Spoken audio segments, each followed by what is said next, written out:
के साथ अन्याय दिलाया। वकील साहब, सुना आपने कि उसने केस लड़ा और सबको अन्याय दिलाया। क्यों भाई? तेरे भाई की तेरा खसम बैठ के इतनी बुराइयां कर रहा है, उसके वकालत के ऊपर खुद बैठकर उंगली उठा रहा है और तू चुप है। क्यों? क्या तू भी यही जानती है या तुझे भी पता चल गया है कि तेरा भाई कहने कहने के लिए काम करता है? हैं? हमारे अंदर गुस्सा है उसको लेके, क्योंकि निर्भया कांड में जो चीज़ें हुई हैं वो हम भूले नहीं भुला सकते। और फिर उसके बाद उसने उस शख्स का साथ दिया जिसमें पूरा देश उसके खिलाफ खड़ा था। वो आके कहता है कि इचको हैदर की घरवाली मत बोलो, लप्पू की घरवाली बोलो। काहे को बोलो भैया लप्पू की घरवाली? क्यों बोले? हैदर ने तलाक दिया नहीं है और लप्पू ने फर्जी शादी की है, क्योंकि बिना डिवोर्स के अगर तुम शादी कर रहे हो हिंदू रीति रिवाज के, जिसमें कि वो अभी वहाँ से तलाक तक नहीं हुआ है मुस्लिम रीति रिवाज के हिसाब से, तो तू काहे का पति?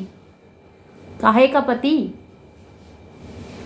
अच्छा ये भी है, तू इस चीज़ को समझता है, बखूबी तरीके से समझता है क्या तेरी लाइफ में हर चीज़ सेकंड हैंड मिलेगी? देख, कुदरत का खेल भी तुझे दिखाते हैं। कुदरत का खेल भी तेरे साथ कुछ ऐसा हुआ कि तुझे माँ भी सेकंड हैंड मिली। ठीक है, तुझे जन्म देते ही तेरी माँ चल बसी, इसका दुख है हमें। काश अगर वो इस दुनिया में होती तो तुझे एक अच्छे संस्कार मिल रहे होते और आज तू अपने देश के लिए अच्छी बातें कर रहा होता। ठीक है, अगर तुझे तेरी माँ होती, इसका दुख है हमें कि तेरी माँ इस दुनिया में तुझे जन्म देने के बाद चल बसी। चलो कोई बात नहीं, तेरे बाप ने तो दूसरी शादी की।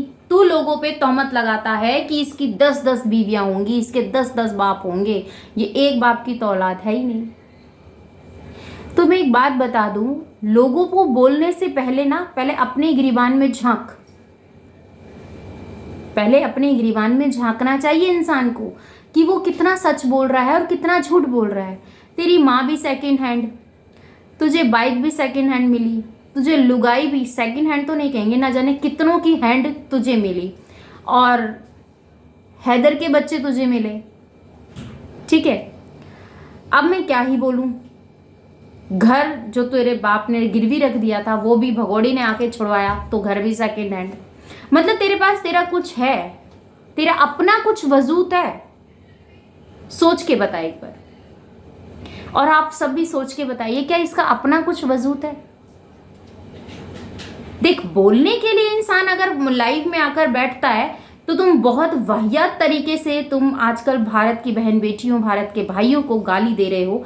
किसी को तुम सुअर बोलते हो, किसी को तुम बहुत वाहियात तरीके से उन बहनों को गालियां पड़ रही हैं सिर्फ तेरी वजह से, और तू बैठकर दांत फाड़कर और गालियां दे रही है। क्यों भैया?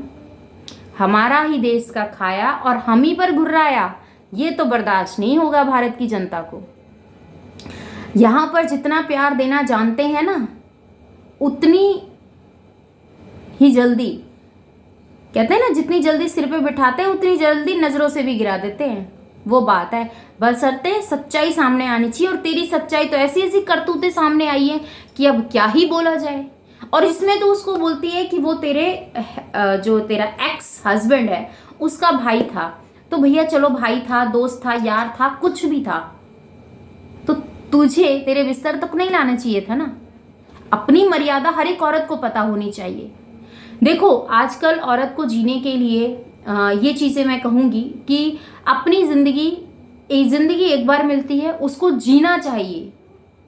जीने का मतलब ये नहीं होता है कि आपको अपना पति पसंद नहीं आ रहा तो दूसरे पति के उसको देखो, दूसरे आदमी को देखो, इसको देखो। इसको जीना नहीं कहते हैं, इसको सपना पूरा करना नहीं कहते हैं। जीना वो कहते हैं कि आपको क्या अच्छा पहनना है, क्या आपको अच्छा खाना है, जिसमें आपको संतुष्टि मिल रही है, जिसमें आप कंफर्टेबल हो, आप वो काम करो।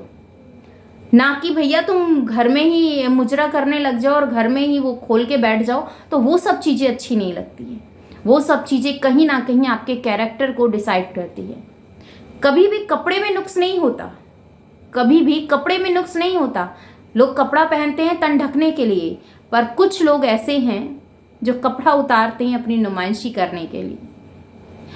हद में रहकर काम किए जाएं तो सब बेहतर होते हैं, और हद पार करके कोई काम किए जाएं तो जिल्लत मिलती है। क्या लगता है आपको? कमेंट में ज़रूर बताइएगा।